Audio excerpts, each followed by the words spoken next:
Tiga. Kita akan membahas masalah tentang kenaikan biaya pendidikan di Indonesia. Kenaikan biaya pendidikan di Indonesia merupakan isu yang kompleks dan terjadi karena beberapa faktor utama. Pendidikan sebagai salah satu aspek paling penting dalam membentuk generasi penerus bangsa masih jauh dari harapan. Pendidikan seharusnya menjadi hak bagi seluruh rakyat Indonesia sesuai dengan pembukaan Undang-Undang Dasar 1945.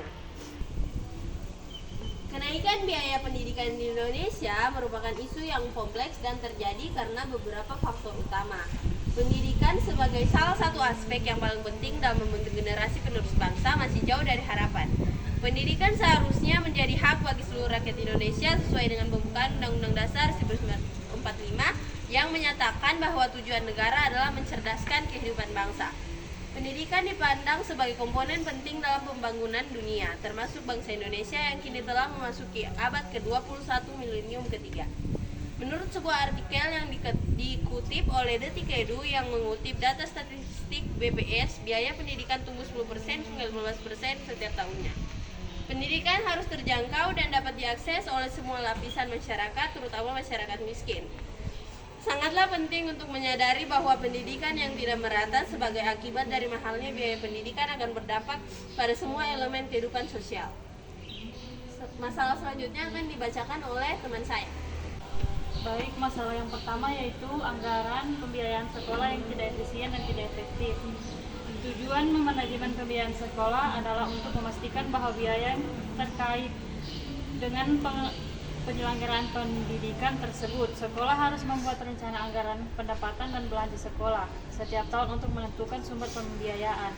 Pembiayaan ini berasal dari bantuan pemerintah pusat, daerah, dan dana masyarakat serta sumber tambahan seperti hibah, usaha sekolah, dan manajemen sesuai dengan peraturan. Oke, baik. Materi selanjutnya yaitu masalah selanjutnya akan dibacakan oleh Andriano. Saya akan membacakan tentang masalah yang kedua. Yang kedua adalah kekurangan demokratisasi dan transparansi dalam manajemen sekolah. Kebijakan yang mendorong pengelolaan sektor pendidikan dan daerah mengarah pada demokratisasi pendidikan yang diterapkan di tingkat sekolah. Demokrasi ini didasarkan pada gagasan bahwa partisipasi masyarakat dalam pendidikan harus diperbesar, tidak hanya dalam hal membayar sumbangan pendidikan, tetapi juga dalam diskusi dan penelitian untuk mengidentifikasi permintaan yang berada di pihak berwenang dan pengguna sekolah tentang kemampuan siswa. Oleh karena itu, pengelolaan harus terbuka. Sekolah yang tidak menerapkan demokrasi dan transparansi dalam manajemen menunjukkan bahwa ada masalah yang akan ditutupi. Untuk mengatasi kurangnya demokratisasi dan transparansi dalam manajemen sekolah, perlu dilakukan beberapa langkah seperti melibatkan semua pihak, guru, siswa, dan orang tua dalam pengambilan keputusan, membuat laporan keuangan terbuka, serta menyediakan sistem umpan balik. Sekolah bisa menggunakan teknologi untuk menyampaikan informasi secara jelas dan teratur.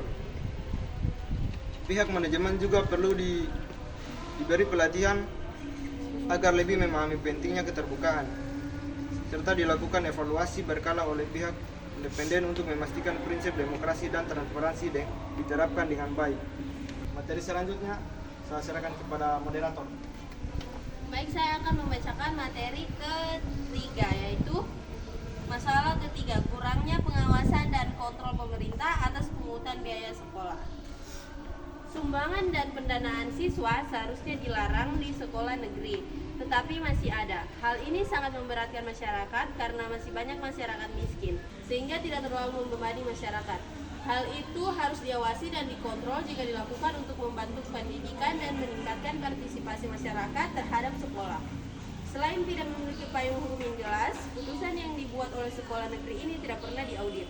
Sebagaimana diatur dalam pasal 1 ayat 2 Permendikbud nomor 44 tahun 2012, pungutan di sekolah ini juga dilarang. Dalam hal ini, pengawasan dan pengendalian sangat penting karena ada masyarakat yang tidak dapat pergi ke sekolah karena tidak mampu untuk membayar iuran. Selanjutnya, masalah keempat akan dibacakan oleh teman saya, Gita. Baik, masalah selanjutnya yaitu kurangnya kesejahteraan guru. Kurangnya kesejahteraan guru menurut Undang-Undang Republik Indonesia tentang Guru dan Dosen, pendidik dan tenaga kependidikan berhak atas penghasilan dan jaminan kesejahteraan sosial yang layak.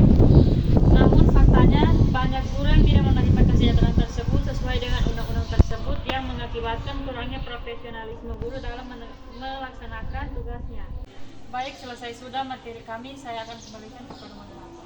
Baik, kita berlanjut kepada sesi kesimpulan. Kesimpulan dari materi ini adalah bahwa terdapat beberapa masalah mendasar dalam pengelolaan pendidikan di sekolah yang meliputi ketidakefisienan anggaran, kurangnya demokratisasi dan transparansi, lemahnya pengawasan terhadap pungutan biaya sekolah, serta rendahnya kesejahteraan guru. Untuk mengatasi masalah-masalah tersebut diperlukan langkah-langkah yang sistematis seperti peningkatan pengawasan dan pengelolaan anggaran yang lebih efektif. Selain itu, peningkatan kesejahteraan guru juga sangat penting untuk memastikan mereka termotivasi dan mampu memberikan pendidikan berkualitas. Teknologi transparansi harus menjadi pilar utama dalam pengelolaan pendidikan agar efisiensi dan akuntabilitas terjaga serta dapat meringankan beban masyarakat. Sebagai penutup, saya ingin mengucapkan terima kasih atas perhatian dan waktu yang telah diberikan untuk mendengarkan presentasi materi kami. Semoga informasi yang saya dan teman-teman sampaikan dapat memberikan pemahaman yang lebih baik dan menjadi bahan pertimbangan yang bermanfaat. Jika ada pertanyaan atau masukan, saya sangat terbuka untuk berkomentar di bawah. Terima kasih dan semoga kita semua bisa terus belajar dan berkembang bersama. Saya akhiri. Wabillahi taufiq wa hidayah. Wassalamualaikum warahmatullahi wabarakatuh. Dadah.